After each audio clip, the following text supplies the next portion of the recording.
ప్రియులారా, ఈరోజు మనం పరిశుద్ధ గ్రంథంలో నుండి ఒక మంచి పాఠాన్ని నేర్చుకుందామండి. ఈరోజు మనం నేర్చుకోబోయే పాఠం దేవుని ధర్మశాస్త్రంలో మనోవిజ్ఞాన శాస్త్రం. దేవుని ధర్మశాస్త్రంలో మనోవిజ్ఞాన శాస్త్రము. ప్రియులారా, దేవుని ధర్మశాస్త్రము అనగా 66 పుస్తకాలు కలిగినటువంటి పరిశుద్ధ గ్రంథం లేదా బైబిల్. ఇది దేవుని ధర్మశాస్త్రము. ఈ ధర్మశాస్త్రంలో మనోవిజ్ఞాన శాస్త్రము ఉన్నదని ఈరోజు మనం పరిశుద్ధ గ్రంథం ద్వారానే నేర్చుకుందామండి పిల్లరా. ముందుగా ఈ మనోవిజ్ఞాన శాస్త్రము అంటే ఏంటని ఆలోచిస్తే, దీనికి తెలుగులో ఇంకోలాగా మనస్తత్వ శాస్త్రం అని కూడా పిలుస్తారు. ఇంగ్లీష్లో అయితే సైకాలజీ అని పిలుస్తారు. ఇంగ్లీష్లో సైకాలజీ, తెలుగులో మనస్తత్వ శాస్త్రం లేదా మనోవిజ్ఞాన శాస్త్రం అని పిలుస్తారు.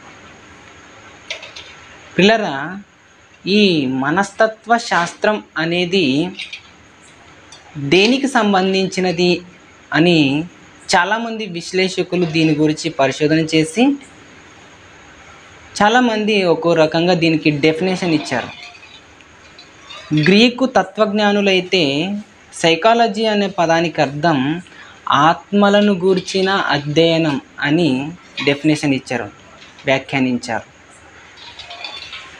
మరి వాళ్ళు ఇచ్చినటువంటి ఈ వ్యాఖ్యానాన్ని అంతటితో నిలిపివేయక ఇంకా ఈ మనస్తత్వ శాస్త్రానికి సంబంధించినటువంటి శాస్త్రవేత్తలు దాని గురించి ఆలోచన చేసి నేడు దానికి కొత్త డెఫినేషన్ని కనుగొన్నారు. ఈ సైకాలజీ అనేది ఆత్మలను గురించినది కాదు, మనస్సులను గురించిన అధ్యయనం అని చెప్పారు. దాని గురించి ఇంకా అధ్యయనం చేస్తూ ఇప్పుడు దానికి ఇచ్చేటువంటి కరెక్ట్ డెఫినేషన్ అని నేడు చెప్పుకుంటున్నది ఏంటి అని అనగానే అది ప్రవర్తనకు సంబంధించిన అధ్యయనం అంటున్నారు. మనిషి యొక్క ప్రవర్తనకు సంబంధించినది. మనసు అనేది లోన ఎలా ఉంటుందో మనకు తెలియదు. అది ప్రవర్తనలో కనిపించినప్పుడే కదా ఆ మనిషి యొక్క మనసు ఎలాంటిదో చెప్పగలం, దానిని అధ్యయనం చేయగలం అని నేడున్న ఆధునిక మనస్తత్వ శాస్త్రజ్ఞులు చెబుతారు. పిల్లరా, ఇకపోతే వాళ్ళు చెప్పే విషయాన్ని పక్కన పెడితే ఈ సైకాలజీ అనేది, మనస్తత్వ శాస్త్రం అనేది బైబిల్లో ఉందా? మరి దేవుడు దీని గురించి బైబిల్లో ఏమని రాయించాడు అని ఆలోచన చేద్దామండి. ఈ మనోవిజ్ఞాన శాస్త్రం అనే పదం బైబిల్లో లేకపోయినా దీనికి సంబంధించిన బునాది లాంటి ఎన్నో ఆధారాలు బైబిల్లో దేవుడు ముందుగానే రాయించాడు. ఇకపోతే పిల్లరా, ఈ సైకాలజీ అనేది నేడున్న ప్రపంచంలో, నాటి నుండి నేటి వరకు ఉన్న ప్రపంచంలో ప్రతి రంగంలోనూ దీన్ని ప్రవేశపెట్టారు. ఒక విద్యారంగం అనుకుంటారా, ఆ విద్యారంగంలో కూడా సైకాలజీ ఉంటుంది. వైద్య రంగంలో అనుకుంటారా, అందులో కూడా సైకాలజీ ఉంటుంది. వ్యాపార రంగంలో అందులో కూడా సైకాలజీ ఉంటుంది. సినీ రంగంలో అందులో కూడా సైకాలజీ ఉంటుంది. ఇకపోతే న్యాయాన్ని అందించేటువంటి రంగంలో కూడా సైకాలజీ ఉంది. పోలీస్ రంగంలో, వ్యవస్థలో కూడా సైకాలజీ ఉంది. అక్కడ వాటి గురించి కొన్ని రంగాల్లో ప్రత్యేకంగా సైకాలజీ ఒక విషయాన్ని సబ్జెక్ట్గా పెట్టి నేర్చుకుంటారు. కానీ కొన్ని రంగాలలో సైకాలజీని సబ్జెక్ట్గా నేర్చుకోరు, కానీ దానిని పాటిస్తారు. సైకాలజీ అనేది మనిషికి సంబంధించినది కాబట్టి మనిషి ఏ రంగంలో ఉంటాడో అన్ని రంగాలలో ఇది ఉంటుంది.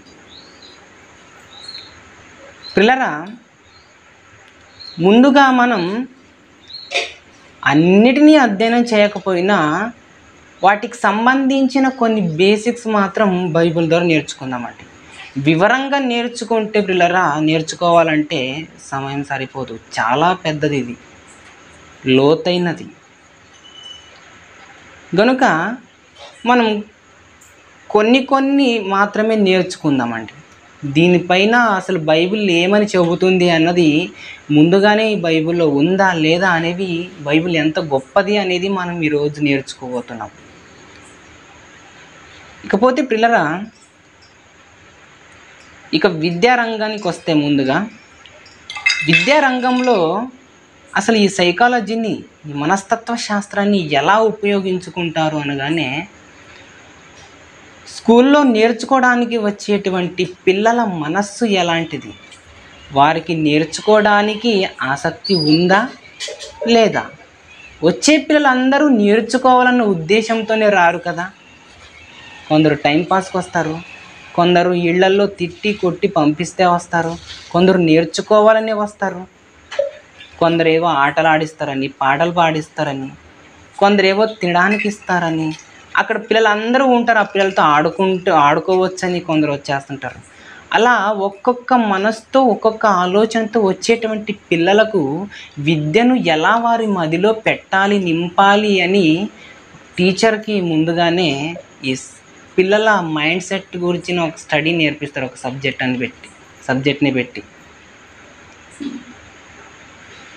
విద్యారంగంలో దీనిని ఎందుకు ప్రవేశపెడతారంటే, ముందుగా నేర్చుకోబోయే వారి మనస్సు ఎలా ఉందో తెలుసుకుంటేనే కదా వాళ్ళకి ఏం నేర్పాలి అనేది ఒక టీచర్కి తెలుస్తుంది. ఇప్పుడు మీరు అందరూ ఉన్నారు, నేను చెబుతున్నాను.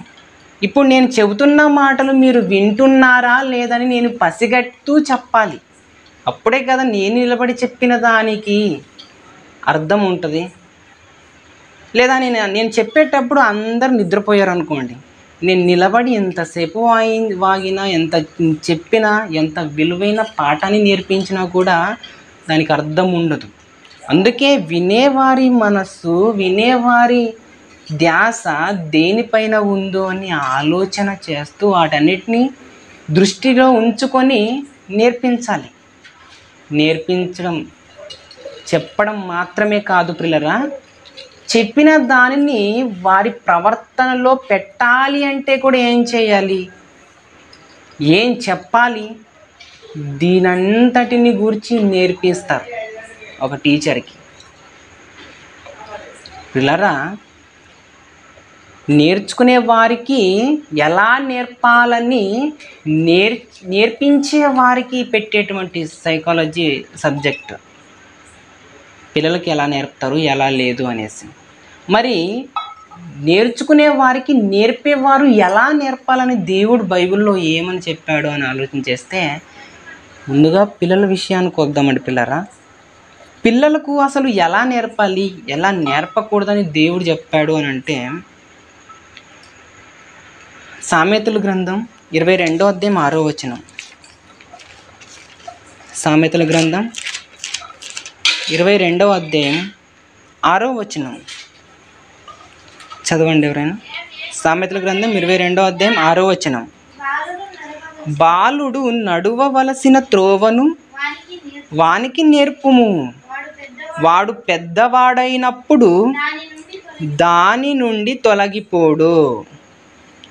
అసలు బాలుడు ఉంటాడు, వానికి నడవవలసిన త్రోవను నేర్పమని దేవుడు చెబుతున్నాడు. నడవవలసిన త్రోవను వానికి నేర్పితే వాడు పెద్దవాడయ్యాక దాని నుండి తొలగిపోడు అని బైబిల్ చెబుతుంది.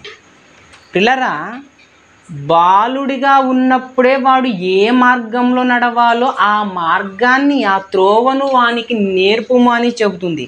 అప్పుడు నేర్పిస్తావు. కానీ పెద్దవాడయ్యాక దాని నుండి తొలగిపోడని ముందుగానే భవిష్యత్తు దేవుడు చెబుతున్నాడు అని అంటే, వీడికి చిన్నప్పుడు వేసిన విత్తనం పెద్దయ్యాక కూడా ఎలా పని చేస్తుందో, వాళ్ళ మదిలో, వాళ్ళ మనస్సులో ఎలా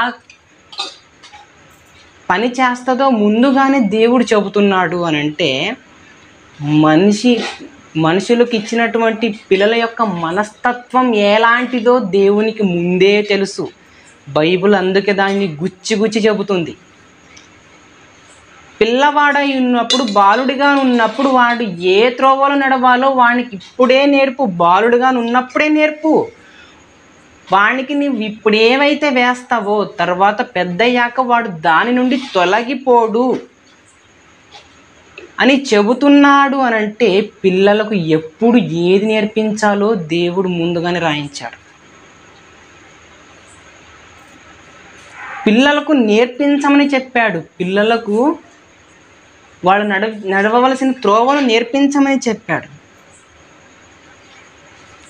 తండ్రులారా, ఎఫెసీ పత్రికలో 6వ అధ్యాయంలో దేవుడు చెబుతాడు, తండ్రులారా మీ పిల్లలకు కోపము రేపక ప్రభు యొక్క శిక్షలోను బోధలోను వారిని పెంచుడి అని అంటుంది. మీ పిల్లలకు కోపం అనేది కూడా రేపకుండా నేర్పాలంటున్నాడు. కోపము రేపకుండా వారికి ఏం చేయాలి? ప్రభు శిక్షలో, ప్రభు యొక్క బోధలో వారిని పెంచాలి అంట. అసలు పిల్లలకు కోపము రేపితే ఏమవుతుంది? బైబిల్కు బాగా తెలుసు, దేవునికి బాగా తెలుసు పిల్లరా. వాళ్లకు కోపము రేపితే వాళ్ళు ఎంత మొండి మనుషులుగా తయారవుతారో వాళ్ళ మనస్సులను ఎరిగిన దేవుడు ముందుగానే చెప్పాడు. అందుకే పెద్దయ్యాక చెబితే నీ మాట వినడు, వాళ్లకు కోపం వచ్చేటట్టుగా చెబితే నీ మాట వినడు. అందుకే కోపము రేపక పెద్దయ్యాక చెప్పడం కాక బాలుడిగా నున్నప్పుడే నువ్వు వానికి ఏం నేర్పాలో అది నేర్పు. వాడు పెద్దయ్యాక దాని నుండి తొలగిపోడు. ప్రభు యొక్క బోధలో వారిని పెంచమని చెబుతుంది. ఎలా పెంచాలి? ద్వితీయోపదేశకాండం 6వ అధ్యాయం 6వ వచనంలో నీవు కూర్చున్నప్పుడు, నీవు త్రోవలో నడుచున్నప్పుడు, నీవు పడుకున్నప్పుడు, లేచినప్పుడు వీటి గురించి దేవుడు ఏం చెప్పాడో వాటి గురించే వాడితో మాట్లాడమంటున్నాడు. ఇదిగో నువ్వు నడిచేటప్పుడు కుమారుడా, దేవుడు ఈరోజు మనకి ఎంత మేలు చేశాడో తెలుసా? నీవు కూర్చున్నప్పుడు, ఈరోజు మనం బ్రతికున్నామంటే మన కొరకు ఈ ఊపిరిని ఎవరు ఇచ్చారో తెలుసా? పడుకొని లేస్తున్నామంటే ఉదయం, ఈరోజు మన జీవితంలో మరొక దినాన్ని మనం చూస్తున్నాము అనంటే మన ఊపిరి నిలిపింది ఎవరో తెలుసా? అని నీ పిల్లలతో నీవు దేవుడు చేసే మేలులు, దేవుడు చెప్పిన మాటలు ఇలా మాట్లాడుతూ ఉండాలి, ఇలా నేర్పిస్తూ ఉండాలి. ఇలా నేర్పిస్తే పెద్దయ్యాక వాడు దాని నుండి తొలగిపోడు అని పిల్లల యొక్క మైండ్ సెట్ ఎలా ఉంటుందో వాటిని ముందే ఎరిగిన దేవుడు బైబిల్లో రాయించి ఇచ్చాడు.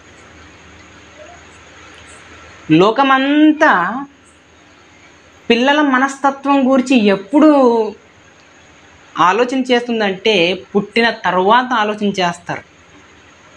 దేవుడు పుట్టిన తరువాత వారి మనస్తత్వం ఎలా ఉంటుందో అని చెప్పాడు. పుట్టక ముందు, ఇంకా గర్భంలో నుండి బయటపడక ముందే, గర్భంలో ఉన్నప్పుడే వారి మనస్తత్వం గురించి కూడా దేవుడు చెప్పాడు.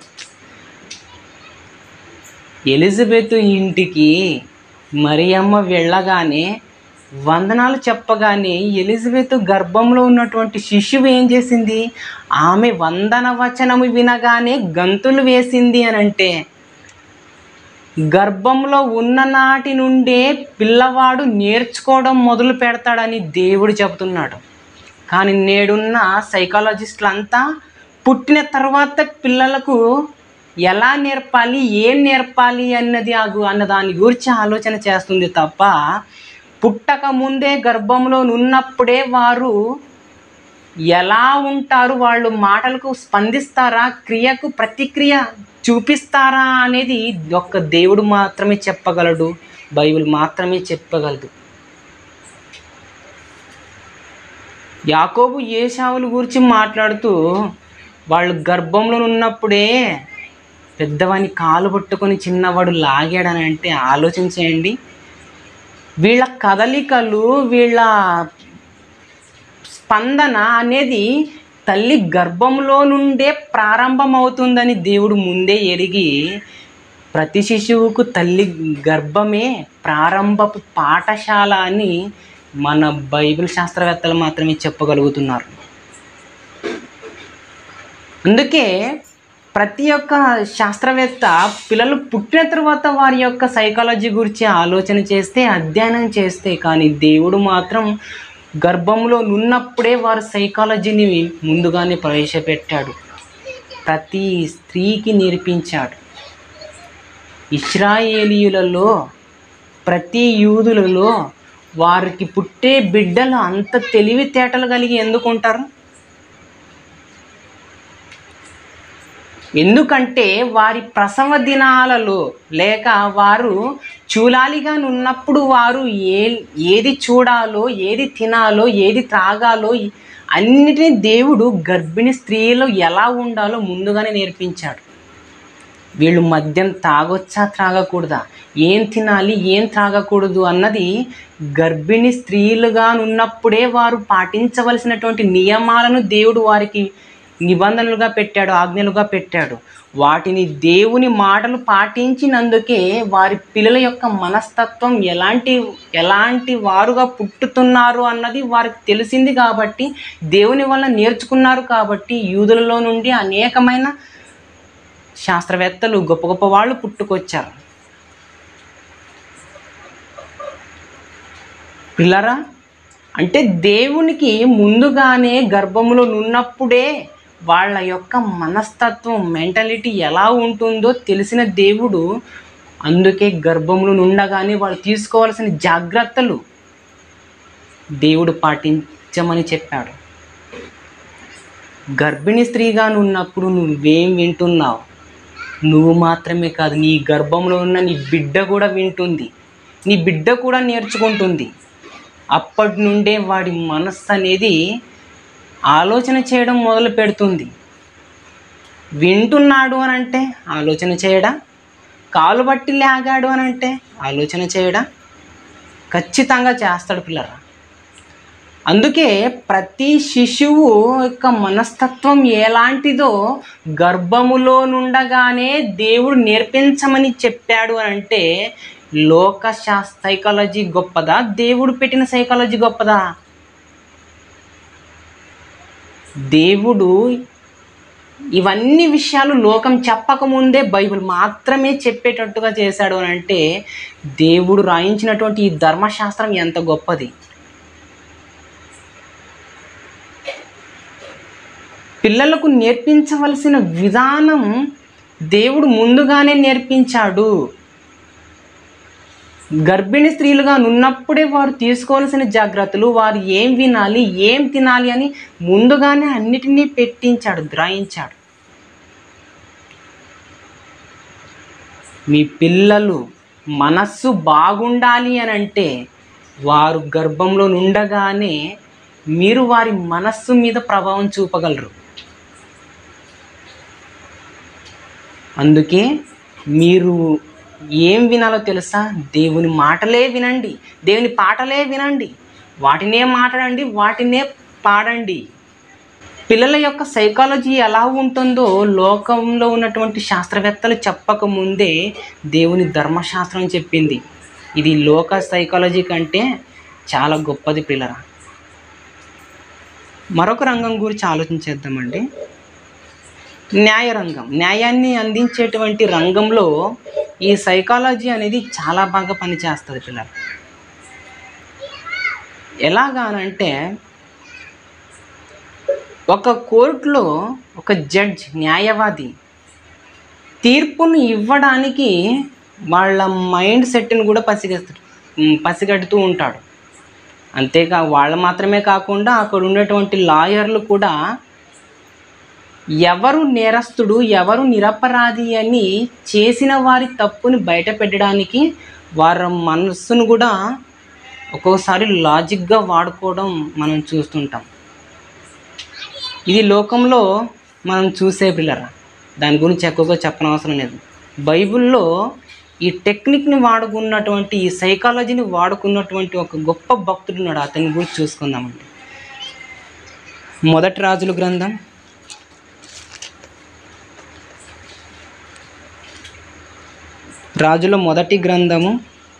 3వ అధ్యాయం 21వ వచనం. రాజుల మొదటి గ్రంథము 3వ అధ్యాయం 21వ వచనం నుంచి చూసుకుందామండి. ఉదయమున నేను లేచి నా పిల్లకు పాలీయ చూడగా అది చచ్చినదాయెను.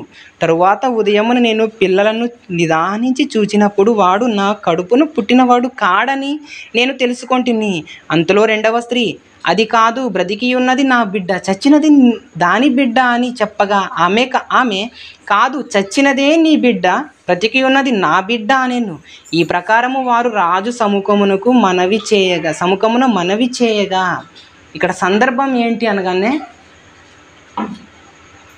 ఇశ్రాయేలీయుల ఐక్య రాజ్యానికి సొలొమోను గారు రాజుగా ఉన్నప్పుడు అతని రాజ్యంలో 2 వేశ్యలైనటువంటి స్త్రీలు గర్భం ధరించి పిల్లలను కంటారు. రాత్రి పడుకున్నప్పుడు ఒకతేమో తన బిడ్డ మీద పడితే చచ్చిపోతుంది. ఉదయం రాత్రికి రాత్రి చచ్చిపోయిన బిడ్డను మరో తల్లి మీ పక్కన పండేసి ఆ బిడ్డను తన పక్కన పండేసుకుంది. ఉదయం లేచి ఆ మొదటి తల్లి చూసింది, ఈ బిడ్డ నా బిడ్డ కాదే అని చూసి వారి గొడవ ఎక్కడి దాకా వెళ్ళిందంటే రాజు దాకా వెళ్ళింది. అప్పటి కాలంలో ప్రజలకు న్యాయాన్ని తీర్చేది రాజులే. ఇప్పుడైతే దానికి న్యాయం తీర్చేవారు ప్రత్యేకంగా ఉన్నారు. అప్పటి కాలంలో ప్రజలను పాలించేది రాజులే, ప్రజలకు న్యాయం తీర్చేది కూడా రాజులే. అందుకే వీరు న్యాయం కావాలని ఎవరి దగ్గరికి వెళ్ళారనగానే రాజు దగ్గరికి వెళ్ళారు. సొలొమోను రాజు దగ్గరికి వెళ్ళారు. అతని దగ్గరికి వెళ్ళిన తర్వాత అక్కడ వాదిస్తున్నారు. చచ్చిన బిడ్డ నీ బిడ్డ, బ్రతికిన బిడ్డ నా బిడ్డని ఒక తల్లి అంటే, కాదు, చచ్చినదే నీ బిడ్డ, బ్రతికి ఉన్నదే నా బిడ్డ అని ఇద్దరు వాయిస్తున్నారు. ఇప్పుడు ఎవరి వాదన, ఇప్పుడు ఎవరి మాట నిజం అని ఆలోచన చేయాలి, తేల్చాలి అని ఇప్పుడు ఈ రాజుకి పెద్ద సమస్య వచ్చింది. పిల్లరా, అప్పటి కాలంలో ఇప్పట్లాగా ఏమైనా DNA టెస్టులు చేసేటువంటి టెక్నాలజీ ఉందా? లేదు. మరి అప్పటి కాలంలో నిజమైన బిడ్డ యొక్క తల్లి ఎవరో, నిజమైన తల్లి యొక్క బిడ్డ ఎవరో కనిపెట్టడం అనేది చాలా కష్టకరం కదా. మరి అలాంటి కాలంలో అప్పుడు రాజు ఇచ్చినటువంటి తీర్పు, ఆయన చేసినటువంటి న్యాయం ఎంత గొప్పదో మనం చూద్దామండి. ఇంకా కిందకి చదువుకుందామండి. 23వ వచనం. రాజు, బ్రతికి ఉన్నది నా బిడ్డ, చచ్చినది నీ బిడ్డ అని ఒకటియు, రెండవది అలాగు కాదు, చచ్చినది నీ బిడ్డ, బ్రతికి ఉన్నది నా బిడ్డ అని చెప్పుచున్నది. గనుక కత్తి తెమ్మని ఆజ్ఞ ఇచ్చెను. వారు ఒక కత్తి రాజసన్నిధికి తేగా రాజు 2 భాగములుగా బ్రతికియుండు బిడ్డను చేసి సగము దీనికిని సగము దానికిని చెరిసగము ఇయ్యవలసినదని ఆజ్ఞ ఇచ్చాను. రాజు వెంటనే ఏమని ఆజ్ఞ ఇచ్చాడంటే, కత్తి తీసుకొని రమ్మన్నాడు. భటులకు తెచ్చారు. ఈ బ్రతికి ఉన్న బిడ్డ ఉంది కదా, దీన్ని 2 భాగాలుగా కోసి ఒక భాగము ఆ తల్లికి, ఇంకో భాగం ఈ తల్లికి ఇచ్చేయడని ఆజ్ఞ ఇచ్చేశాడు. అప్పుడు నిజమైన తల్లి ఎవరో ఆయన ఇట్టే పసిగట్టగలడు. ఎలా అనగానే అక్కడ ఉన్నటువంటి ప్రజలందరూ చూస్తున్నారు. అప్పుడు తీసుకొచ్చారు. ఇలా కొయ్యమని చెప్పగానే పిల్లలు అప్పుడు బిడ్డను చంపుతుంటే నిజంగా పేగుతో మూసి కన్న తల్లి అయితే ఏమంటది, అక్కడ ఏమన్నదో చూడండి. 26వ వచనం. అంతటా బ్రతికియున్న బిడ్డ యొక్క తల్లి తన బిడ్డ విషయమై పేగులు తరుగుకొని పోయినదై రాజునొద్ద, నా ఏలినవాడా, బిడ్డను ఎంత మాత్రమును చంపక దానికే ఇప్పించమని మనవి చేయగా, ఆ రెండవ స్త్రీ, అది నాదైనను దానిదైనను కాకుండా చెరిసగము చేయమను. చూడండి పిల్లరా, ఆనాడు ఉన్నటువంటి కాలంలో బ్రతికి ఉన్న బిడ్డ యొక్క నిజమైన తల్లి ఎవరో, దొంగ తల్లి ఎవరో పసిగట్టడానికి, ఇప్పుడు న్యాయం తీర్చడానికి రాజు ఎంత నాలెడ్జ్ ఉపయోగించాడు. మనస్సును బట్టి తీర్పిచ్చాడు ఆయన. నిజమైన తల్లి అయితే బిడ్డను చంపమనగానే, వద్దయ్యా, నా బిడ్డ నా దగ్గర లేకపోతే ఏంటి, బతికుంటే చాలు, ఆమెకే ఇచ్చేసేయండి అంటది. నిజమైన తల్లి కాకపోతే అలా చేసేయండి, ఆ బిడ్డను 2 భాగాలు చేసి దానికి నాకు ఇచ్చిన పీడకి విడవిడగడ అయిపోతుంది, ఎవరికి ఈ బాధ గోల ఉండదని అంటుంది. ఇప్పుడు చెప్పండి, దీన్ని బట్టి చూస్తే నిజమైన తల్లి ఎవరని చెప్పగలం? మొదటిదే కదా, మొదటి స్త్రీ. రెండవ స్త్రీ నిజమైన తల్లి కాదు. మొదటి స్త్రీకే ఆ బిడ్డనిచ్చేయమని రాజు తీర్పునిస్తే అప్పుడు చివరిగా 27వ వచనంలో 27వ వచనంలో ఆయన ఏమన్నాడు? అప్పుడు అందుకు రాజు, బ్రతికి ఉన్న బిడ్డను ఎంత మాత్రము చంపక మొదటి దానికి ఇయుడి, దాని తల్లి అదే అని తీర్పు తీర్చెను. ఎంత గొప్ప న్యాయం తీర్చాడు. వాళ్ళ తల్లి యొక్క మనస్సు ఎలా ఉంటుందో సొలొమోను చదివాడు పిల్లరా. దేవుని దగ్గర నేర్చుకున్నాడు ఆయన. నిజమైన తల్లి, బిడ్డను కన్నటువంటి తల్లి మనస్సు, ఆమె అంతరంగం ఎలాంటిదో ఆనాడు రాజుగా ఆయన దేవుని యొద్ద నేర్చుకున్నాడు. నిజమైన బిడ్డ ఎవరిది? ఆ తల్లి ఎవరు? ఆ తల్లి అయితే తన బిడ్డ యొక్క యోగక్షేమాలను కోరుకుంటుంది కాబట్టి, నిజమైన తల్లి కాకపోతే ఆ బిడ్డ పాడైపోయినా పర్వాలేదు అనుకుంటుంది కాబట్టి, ఆ నిజమైన తల్లి ఎవరు అని తీర్పు తీర్చేశాడు ఆయన. అప్పుడు దానికి అక్కడ ఉన్నటువంటి సభలో ఉన్నటువంటి ప్రజలందరూ ఎలా ఆశ్చర్యపోయారు. 28వ వచనంలో, అంతటి ఇశ్రాయేలీయులు అందరూ రాజు తీర్చిన తీర్పును గూర్చి విని న్యాయము విచారించుట యందు రాజు దైవ జ్ఞానము నొందిన వాడని గ్రహించి అతనికి భయపడిరి. రాజు ఇచ్చిన తీర్పును బట్టి న్యాయము తీర్చడంలో రాజు దైవ జ్ఞానం, దేవుని జ్ఞానము. చూడండి పిల్లరా, దేవుని జ్ఞానము, దేవుని ధర్మశాస్త్రము నిజమైన వ్యక్తికి ఎవరో, అతనికి ఎవరికైతే న్యాయం చెందాలో వారికి న్యాయం దక్కేటట్టు చేస్తుంది. ఇది సైకాలజీ, దేవుని న్యాయస్థానంలో ఉండే సైకాలజీ. ఎవరికి తెలుసు? దీన్ని దొంగిలించి పంచతంత్ర కథల్లో చేర్చారు దొంగలు. తెనాలి రామకృష్ణ, విజయనగర సామ్రాజ్యానికి చెందినటువంటి అక్కడ హాస్య కవి తెనాలి రామకృష్ణ అనేటువంటి హాస్య కవి ఉంటాడు. ఆయన అందరినీ నవ్వించేటువంటి కవి. అతను ఈ తెలివిని ఉపయోగించాడని అక్కడ కాపీ కొట్టారు. నిజంగా చరిత్రలోకి వెళ్ళి చూస్తే అసలు విజయనగర సామ్రాజ్యంలో ఇలాంటి కేసు అన్నదే జరగలేదు. అలాంటి కేసులో తెనాలి రామకృష్ణ అనేది అన్న వ్యక్తి ఇలాంటి ఆలోచన ఇవ్వలేదు. కానీ దొంగలు బైబిల్లో ఉన్నటువంటి ఈ నిజాన్ని, తల్లికి సంబంధించిన, స్త్రీకి సంబంధించిన మనస్తత్వ శాస్త్రాన్ని దొంగిలించి వాటిలో పెట్టేసుకున్నారు. బైబిల్ చెప్పింది ముందుగా, దేవుడు రాయించి ఇచ్చాడు ముందుగా. నిజమైన తల్లి ఎవరో, నిజమైన మనిషి ఎవరో, ఎవరికి న్యాయం దక్కాలో నిజంగా వారికి న్యాయం దక్కేటట్టుగా చేసేది దేవుని ధర్మశాస్త్రం, దేవుని న్యాయస్థానం. ఇంత గొప్పది బైబిల్. ఇంకా కొన్ని మాటలు చూసుకున్నట్లయితే పిల్లరా, ఇకపోతే పోలీస్ రంగంలోనికి వచ్చేస్తే పిల్లరా, పోలీస్ రంగంలో కూడా ఈ సైకాలజీ అనేది ఎక్కువగా వాళ్ళు ఉపయోగిస్తారు. ఎలాగనగానే చిన్న ఎగ్జాంపుల్ చెప్తా. ఒకరోజు ఒక ఊరిలో పెద్ద గొడవ జరిగింది. కత్తులు పట్టుకొని నరుకుతున్నారు, గొడవ పడుతున్నారు. ఎవరో ఫోన్ చేసి పోలీసులకు ఫిర్యాదు చేస్తే వాళ్ళు వెంటనే కారు వేసుకొని వచ్చేస్తారు. పోలీసులు ఎప్పుడైతే వచ్చారో అంతవరకు కత్తులు, కర్రలు పట్టుకొని గొడవ పడుతున్న వారు పోలీస్ వ్యాన్ సౌండ్ వినగానే కత్తులు, కొరడాలన్నీ పారేసి మంచి ఫ్రెండ్స్ లాగా ఇలా ఒకరి మీద ఒకరు చేతులు వేసుకొని మాట్లాడుతున్నారు. అంటే వీళ్ళు కూడా ఎలా సైకాలజీని ఉపయోగిస్తున్నారు చూడండి. మేము ఇలా గొడవ పడితే ఇప్పుడు ఇద్దరిని తీసుకెళ్ళి బొక్కలేసి కుమ్మేస్తారు అనేసి అన్ని ఆయుధాలన్నింటినీ పారేసి పోలీస్ శబ్దం, వ్యాన్ శబ్దం వినగానే మిత్రుల్లా కలిసిపోయి ఎలా చక్కగా మాట్లాడుకుంటున్నారు. అప్పుడు వారు వచ్చి అడిగితే పోలీసులు వచ్చి, ఏంటి ఇక్కడ గొడవ జరుగుతుందంటే, ఏమోనండి మాకేం తెలియదు, మేము బాగానే ఉన్నాం చూడండి, మిత్రుల్లాగా ఉన్నాం, మేమెందుకు గుద్దులాడుతాం, మేమెందుకు కొట్లాడతాం అని మాట్లాడారు. అప్పుడు అక్కడ పోలీసు ఉపయోగించిన తెలివిని ఆలోచన చేసే పిల్లరా చాలా ఆశ్చర్యపోతాం. ఎలాగనుకనే అవును కదా, మీరెవరు గొడవ పడలేదు కదా. సరే, మీరు అలాగైతే ఇప్పుడు మంచిగా ఉన్నారు కదా. ఇప్పుడు ఎలాగున్నారో ఇప్పటి నుంచి ముందు ముందు కూడా మీరు ఇలానే ఉండాలి. నేను మిమ్మల్ని ఎవరిని ఏం చేయను. మీరు మంచిగా ఉన్నది, ఇలా స్నేహంతో ఉన్నది చూసి నాకు చాలా సంతోషం వేసింది. ఇప్పటి నుంచి మీరు అందరూ ఇలానే ఉండండి. మీరు ఎవరి ఆయుధం వాళ్ళు తీసుకొని ఇంటికి వెళ్ళిపోండి అని చెప్పేశాడు. అమ్మయ్య, ఆ పోలీస్ మేము ఇలానే ఉంటే ఏం చేయనని చెప్పాడు అని వెంటనే మళ్ళీ ఎవరి కత్తి వాళ్ళు, ఎవరి కొరడ వాళ్ళు తీసుకున్నారు. అప్పుడే పోలీస్ ఇక గన్ను తీసి తుపాకీ పేల్చాడు పైకి. దొరికిపోయాడు దొంగ ఎవరని.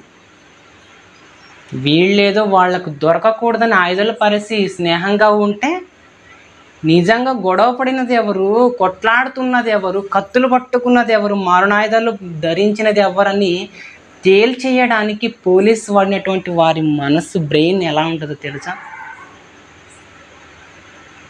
టక్కుమని అక్కడి నిమిషానికి పట్టేశాడు దొంగల్ని. పిల్లరా, రక్షణ రంగంలో, పోలీస్ రంగంలో కూడా సైకాలజీ అనేది నేరస్తులను పట్టేందుకు చాలా పనికొస్తుంది.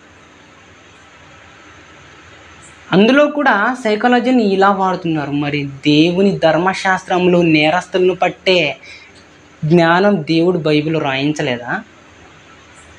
దేవుడు మనుషుల్ని పుట్టించిందే ఆయన, వారికి మనసునిచ్చిందే ఆయన. మరి మనుషులకే ఇన్ని తెలివితేటలు ఉంటే, మరి వారికి తెలివిని, మనస్సును, ఆత్మను పంచి ఇచ్చిన దేవునికి ఇంకెన్ని ఉంటాయి? దేవుడు చెప్పిన మాటను చూసుకుందామని. ఈ మాటను సైకాలజీ అనే రంగంలోనే అతి పెద్దగా పేరుగాంచిన మాట పిల్లరా. దీన్ని ఒక పెద్ద శాస్త్రవేత్త కాపీ కొట్టాడు. ఆ మాటను చూసుకుందామండి. యెషయా గ్రంథం 3వ అధ్యాయం 9వ వచనం.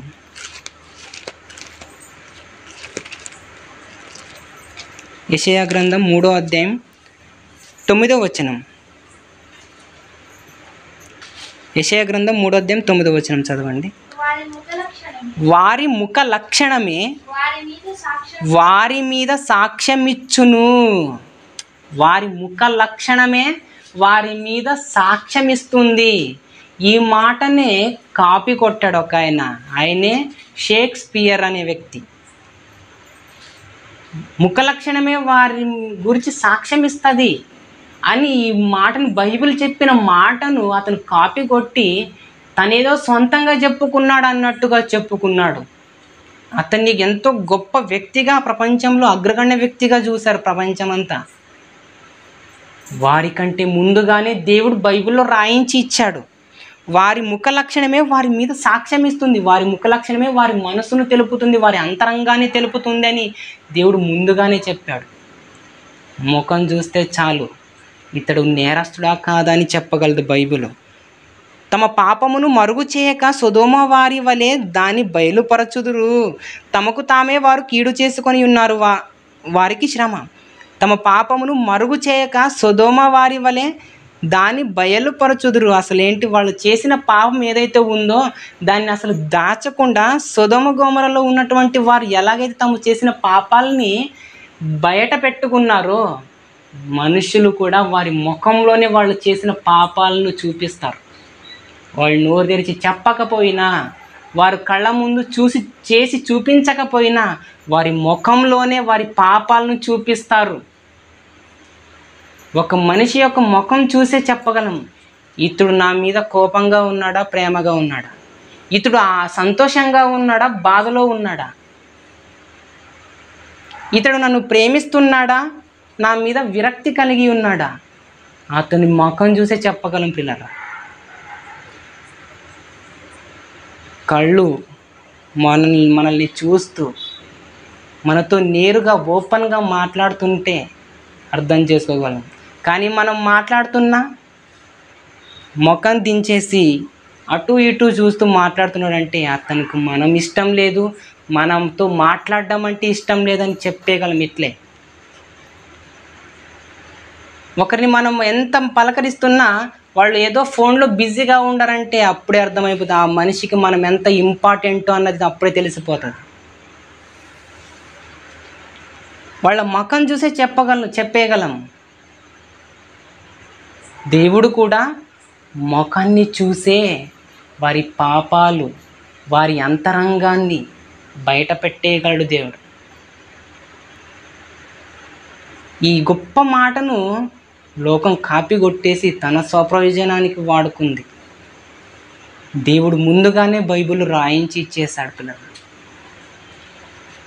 ఇలాంటివి ఇంకా ఎన్నో మాటలను కాపీ కొట్టేసింది.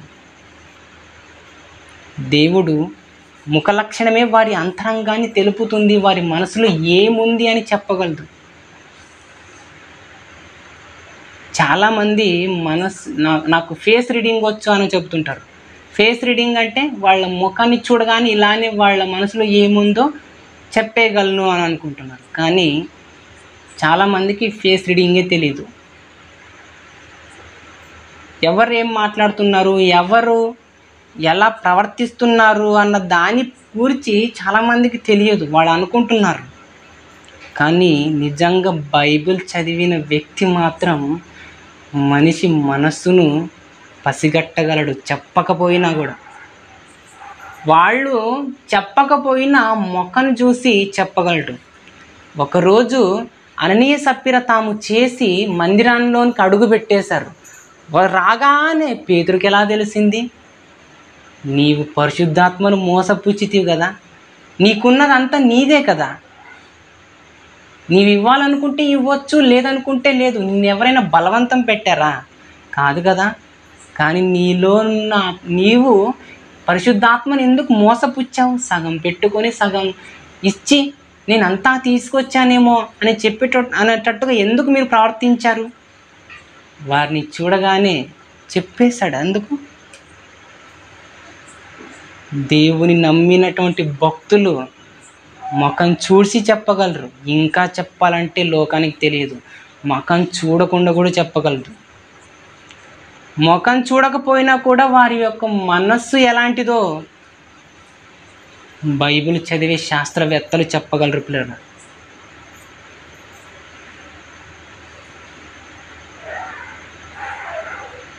ఇలాంటివి చాలా ఉన్నాయి బైబిల్లో.